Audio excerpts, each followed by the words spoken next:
அனைவருக்கும் இனிய நமஸ்காரங்கள். அடியனுடைய பெயர் மன்னார்குடி நாராயணன். இன்று பாமணி ஜோதிடம் யூடியூப் சேனல் நிகழ்விலே 12 ராசிக்காரர்களுக்கும் இன்றைய குரு பயிற்சி எப்படி உள்ளது என்பதை பற்றி நாம் காணவிருக்கிறோம்.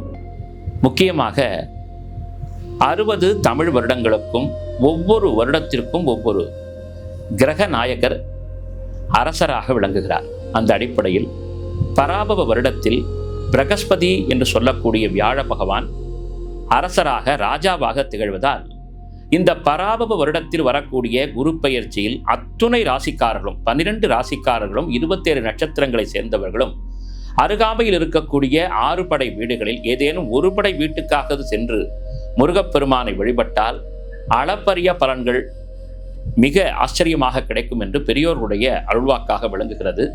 அந்த அடிப்படையில் சிறப்பு மிகுந்த இந்த குரு பயிற்சி பராபவ வருடத்தில் திருக்கணித பஞ்சாங்கத்தின் அடிப்படையிலே 2/6/2026 செவ்வாய்க்கிழமை என்று மிதுன ராசியிலிருந்து கடக ராசிக்கு குரு பகவான் பெயர்ச்சியாகிறார். இதனால் என்னென்ன நல்ல விஷயங்களை குரு பகவான் நமக்கு அருளப்போகிறார், முக்கியமாக 12 ராசிக்காரர்களுக்கும் எப்படியெல்லாம் திகழப்போகிறது என்பதை பற்றி நாம் இந்த நிகழ்விலே காணவிருக்கிறோம். அடுத்ததாக கால புருஷ தத்துவத்தின் 2ஆம் வீடாக விளங்கக்கூடிய ரிஷபராசிக்காரர்களுக்கு குரு பயிற்சி எப்படி இருக்கிறது? எல்லோரும் சொல்லுவார்கள், ரிஷபராசி ரிஷப லக்னம் என்று சொன்னாலே குரு பகவானுக்கு ஏற்புடையது இல்லாதது, அதாவது குரு பகவானுக்கு எதிர் வீடு.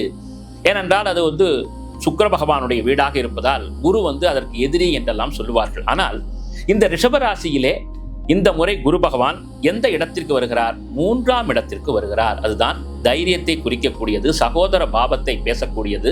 எனவே 3ஆம் இடத்திற்கு குரு பகவான் வருகை தரப்போகிறார். அப்படி வரும்பொழுது எந்தெந்த இடத்தை அவர் பார்வையிடுகிறார் என்று பார்க்கும் பொழுது 7, 9, 11 ஆகிய இடங்களில் தன்னுடைய பார்வையை பதிக்கிறார். இதெல்லாம் ஒரு அற்புதமான ஒரு தருணம். ஏன்னா குரு பகவான் 7ஆம் வீடுன்னு பார்க்கக்கூடிய களத்திர பாவத்தை பார்க்கும் போதும், 9ஆம் வீடுன்னு சொல்லக்கூடிய பாக்யஸ்தானத்தை பார்க்கும் போதும், 11ன்னு சொல்லக்கூடிய லாபஸ்தானத்தை பார்க்கும் போதும் அவர்கள் வாழ்வு முழுமை பெற்றுவிடும் என்றே சொல்லலாம். கண்டிப்பாக நிச்சயமாக இந்த குரு பயிற்சி ரிஷபராசிக்காரர்களுக்கு ஒரு ஏற்றமுடைய மகிழ்ச்சியான குரு பயிற்சியாக அமையப்போகிறது. சரி, குடும்பத்தில் நிம்மதி உண்டு, வழக்குகள் சாதகமாகும், லாபம் எதிர்பாராத லாபங்கள் கிடைக்கும், தொழில் மேம்பாடு நிச்சயம், சகோதர பாவம் மேன்மை பெறும். இதுவரைக்கும் சண்டை போட்டு பிரிஞ்சிருந்த சகோதரர்கள்லாம் ஒன்னா வந்துருவாங்க. குடும்பத்துல இனி கலகங்கள் இருக்காது. எல்லாரும் ஒற்றுமையாகி ஒன்னா கூடி வரக்கூடிய காலகட்டங்களா இருக்கு. முக்கியமாக ரிஷபராசியை சேர்ந்த அரசியல்வாதிகளுக்கு, அரசியலில் விளங்குபவர்களுக்கெல்லாம் ஒரு ஏற்றமான காலம் என்று சொல்லலாம். அதுபோல இந்த ரிஷபராசியை பொறுத்த வரைக்கும் சனீஸ்வரனுடைய சஞ்சாரம், ராகு கேதுக்களுடைய சஞ்சாரம் இருப்பதால் அவ்வப்போது மனக்குழப்பங்கள் இருக்கும். எனவே அவர்கள் த்ரோட்டுன்னு சொல்லக்கூடிய தொண்டை பகுதியை பார்த்து கொள்ள வேண்டும். காது, மூக்கு, தொண்டை இது 3லுமே சிறு சிறு பிரச்சனைகள் ஏற்படலாம். அதை கவனத்தோடு அணுக வேண்டும். சரி, இந்த ரிஷபராசிக்காரர்களுக்கு திருமணம் ஆக வேண்டியவர்களுக்கு திருமணம் ஆயிடுமா? நிச்சயமாக திருமணம் ஆயிடும். ஏன்னா 7ஆம் பார்வை 5ஆம் பார்வையால 7ஆம் வீட்டை பார்க்கிறாரு. இது வரைக்கும் திருமணமே எனக்கு 40 வயசு ஆயிட்டு சார், கிட்டத்தட்ட 35 வயசு ஆயிட்டு, எல்லா கோயிலுக்கும் போயிட்டு வந்தேன், பரிகாரம்லாம் செஞ்சுட்டேன், எனக்கு திருமணமே நடக்கல, நான் திருமணம் நடக்குமான்னு காத்துட்டு இருக்காங்க பார்த்தீங்களா? அப்படிப்பட்ட ரிஷபராசிக்காரர்களுக்கு திருமணம் கைகூடி வந்துவிடும்.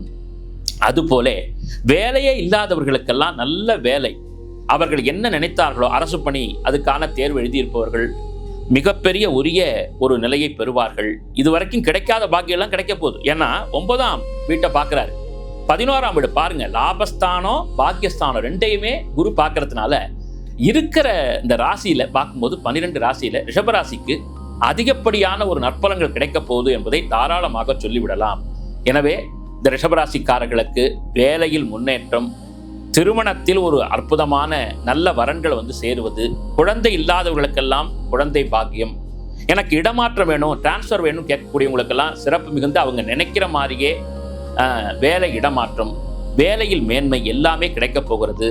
தாய் தந்தையர் வழியிலும் ஒரு சுமூகமான தன்மை ஏற்பட போகிறது. பிரிந்த குடும்பங்கள் ஒன்று சேரும். இப்படி ரிஷபராசிக்கு தேவையான பாக்கியம், லாபம் எல்லாம் அவர்களுடைய வாழ்விலும் அவர்கள் செய்யக்கூடிய தொழிலிலும் உத்தியோகத்திலும் கிடைக்க பெற போகிறார்கள். எனவே இந்த குரு பயிற்சி ரொம்ப சிறப்பா இருக்கு. சரி, இந்த குரு பயிற்சி இவ்வளவு சிறப்பா இருக்கும்போது கண்டிப்பாக அவர்கள் ஏதேனும் கோயில்களுக்கு செல்ல வேண்டும் இல்லையா? எந்த கோயிலுக்கு போயிட்டு வரலாம் அப்படின்னு கேட்டீங்கன்னா, ரிஷபராசிக்காரர்கள் திருவரங்கம் சென்று வெள்ளிக்கிழமையில போய் ஸ்ரீ ரங்கநாதனை தரிசனம் செய்தால் மகத்தான பலன்களை முழுமையாக பெறுவார்கள். சரி, அதற்கு அடுத்ததாக வேறு எந்த தலத்துக்கு போயிட்டு வரலாம் அப்படின்னு சொன்னால், இயன்றவர்கள் திருச்செந்தூர் சென்று முருகப்பெருமானை வழிபாடு செய்தால் வாழ்வில் வெற்றி மேல் வெற்றி கிட்டும் என்று ரிஷபராசிக்காரர்களுக்கு இந்த வேளையில் சொல்லிக் கொள்கிறேன்.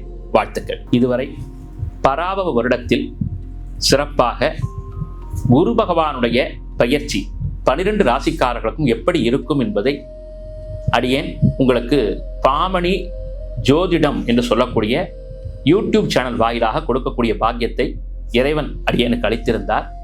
இதை கண்ட அத்துணை பேரும் என்ற வகையிலே எல்லோரும் குறிப்பிட்ட பரிகார தலங்களுக்கு சென்று வாருங்கள். முதலிலே குறிப்பிட்டதைப் போல 12 ராசிக்காரர்களும் இந்த முறை பராபவ வருடம் குரு பகவானுடைய ஆதிக்கத்தில் உள்ளது. அந்த குரு பகவானை ஆதிக்கம் செலுத்துபவர் முருகப்பெருமான். அதனால 6 படை வீட்டில் ஏதேனும் ஒரு படை வீடாவது முருகனை போய் தரிசனம் பண்ணுங்க. முடிஞ்சவங்க 6 படை வீட்டுக்கும் போயிட்டு வாங்க. அப்படி போயிட்டு வந்தீங்கன்னா கண்டிப்பாக எல்லா விதமான சகல சௌபாகியங்களும் உங்களுக்கு வாழ்வில் நிறைந்து பெருகும். வாழ்க வையகம், வாழ்க வளமுடன். நன்றி, வணக்கம்.